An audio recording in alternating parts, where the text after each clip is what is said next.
প্রধান উপদেষ্টার কার্যালয়ে প্রস্তাবিত প্রতিবেদনের বিষয়ে কথা বলেন ৪ সংস্কার কমিশনের প্রধানরাও। জানান, সংবিধানে গণমানুষের সার্বভৌমত্ব প্রতিষ্ঠা, নির্বাচন ব্যবস্থা সংস্কার, ক্ষমতার অপব্যবহার রোধ এবং পুলিশকে প্রশাসনের জনবান্ধব করার সুপারিশ জানিয়েছেন তারা।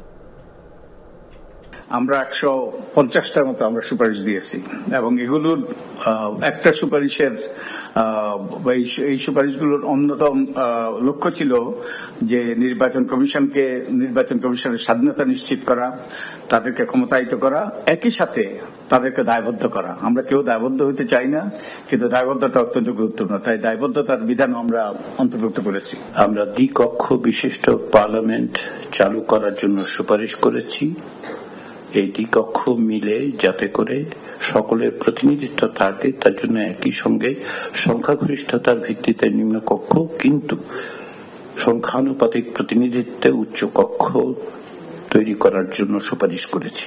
রাষ্ট্রীয় এবং আইনি ক্ষমতাটাকে অপব্যবহার করে ব্যক্তিগত স্বার্থে সুবিধা অর্জনে যে ধারা প্রতিষ্ঠিত হয়েছে বাংলাদেশে, সেটাকে প্রতিষ্ঠা, তার বিরুদ্ধে একটা সাংবিধানিক অঙ্গীকার লাগবে।